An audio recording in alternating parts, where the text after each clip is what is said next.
मतलब पहली बार इकट्ठे हुए हैं। हमारे नर्सिंग भर्ती ऑफिसर में भी जो लोग थे, कभी मान लो शंकर गुजर सियारा में वो अलग भाग रहे थे, सुनील कोटाउती अलग भाग रहे थे, अलग अलग करके मैं अलग भाग रही थी। ऐसे करके हम सब लोग, नहीं मजाक की बात नहीं है, ये हकीकत है, इसलिए हमारी वैकेंसी इतनी डिले हुई। दूसरी बात है, दुख की बात ये है कि 20,500 की वैकेंसी में हम लोग यहाँ पे 250 लोग भी नहीं है। तो ये संघर्ष है वो इतना आसानी से मतलब खत्म नहीं हो रहा, मेरे हिसाब से नहीं होगा, क्योंकि हम 10 दिन 15 दिन लगातार बैठेंगे और ये भीड़, यहाँ एरिया खाली नहीं रहना चाहिए। अगर भर जाएगा पूरा खचाखच भरेगा। और नारी शक्ति तो बिल्कुल भी नहीं है। अगर नारी शक्ति आ जाए तो ऐसा कोई काम नहीं है जो असंभव। सभी मेरे भाई और बहनों से कहना चाहती हूँ कि कोई भी साथी अगर घर से निकला है तो प्रॉब्लम सभी के हैं। किसी की सास बीमार है, किसी की माँ बीमार है, किसी के छोटे बच्चे हैं, किसी का घरवाला उसको आने नहीं दे रहा, किसी की वाइफ उसको आने नहीं दे रही। हर आदमी को, हर लेडीज को समस्या है। तो अगर अपने बच्चों और अगर अपने माँ बाप की बची हुई जिंदगी को और संवरता देखना चाहते हो और बच्चों का ब्राइट फ्यूचर और इंग्लिश मीडियम में पढ़ाना चाहते हो, मैं आपको स्पष्ट कर देती हूँ, क्योंकि इस सैलरी में आप सरकारी में नहीं पढ़ा पाओगे। ठीक है, अगर आप ढंग की जगह बच्चे को पढ़ाना चाहते हो, आप चाहते हो कि आपका बच्चा भी आगे जाके सरकारी अफसर बने या अच्छा आदमी बने, तो उसके लिए नौकरी आज के जमाने में बहुत जरूरी है। और वो नौकरी आपको तभी मिलेगी जब आप संघर्ष के मैदान में डटे रहोगे और अपने संघर्ष की आहुति दोगे। तो मैं सभी से अपील करती हूँ, हाथ जोड़ के मेरी विनती है कि जो भी साथी हैं वो देर सवेर, अगर आज नहीं आ सकता तो वो कल हर हालत में आए, क्योंकि सीपी जोशी जी हैं हमारे भाजपा के प्रदेश अध्यक्ष, उन्होंने भी कहा है कि अगर भीड़ अच्छी होगी तो मैं आपके धरने पर 23 तारीख को आ जाऊंगा। जी मीणा भी आने के लिए बोल रहे हैं, लेकिन इतनी भीड़ में आके अपनी ही फजीती होगी। समझ रहे हो आप इस बात को?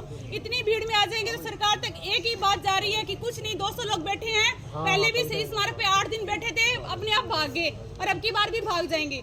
तो ये अपना 95% काम अगर हो चुका है तो 5% काम के लिए डटे रहो मैदान में, और तब तक डटे रहो जब तक फाइनल सूची अपनी जारी नहीं हो जाती और अपने को पद नियुक्ति नहीं मिल जाती। अगर मैं आ सकती हूँ, संतरा बहन जी आ सकती है, सब ये लड़कियां आ सकती है, तो लड़कों की क्या बात है, क्यों नहीं आ सकती? दिक्कत बताओ, आपके क्या दिक्कत है? सब लोगों को उतनी ही सैलरी मिल रही है, उतना ही टाइम है, वो सबका एक जैसे परिवार है, सबको उतनी ही दिक्कतें हैं। तो आपको सबको घर से बाहर निकलना पड़ेगा और इस सविता के तमगे को, अगर इस 10 को मिटाना है तो यहाँ पे डटे रहना पड़ेगा। और अगर आप नियुक्ति चाहते हो और यहाँ से मतलब इस अभिशाप से निकलना चाहते हो, तो आपको जब तक प्रतिनियुक्ति नहीं मिल जाती है, जब तक नियुक्ति नहीं मिलेगी, आप यहाँ से निकल नहीं पाओगे।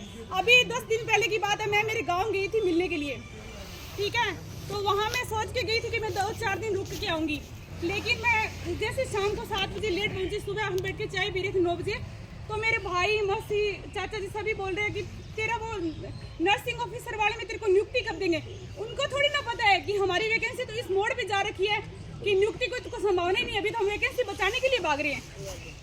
समझ रहे हो इस बात को? तो लोगों की बार बार घर वालों की यही प्रेशर आ रहा है कि हमें नियुक्ति कब मिल रही है, हमें नियुक्ति कब मिल रही है, लेकिन उनको हमारी भर्ती की असलियत पता नहीं है। तो मैं सबसे हाथ जोड़कर विनती कर रही हूँ, ये अपने पास लास्ट मौका है। अगर ये मौका अपने हाथ से चला गया ना, तो ना तो 8 कैडर कभी इकट्ठे होंगे और ना अपनी भर्ती कभी पूरी होगी। अब हर आदमी अपने अपने ये बना लो, मौका बना लो कि मेरे जो 2 साथी है जिनको मैं जानता हूँ, हर आदमी अगर 2-2 साथी भी बुलाएगा तो यहाँ भीड़ जमा होगी।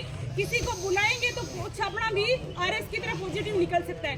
तो मैं सबसे यही निवेदन करूंगी कि घरों में दुबक के बैठे रहने से कुछ नहीं होगा। हमारे गंगानगर में भी बहुत सर्दी पड़ रही है, 5-6 डिग्री टेम्परेचर है, हम भी वहाँ से निकल के आए हैं। तो सब लोग रजाई से बाहर निकलो और अपने भविष्य की सोचो। धन्यवाद।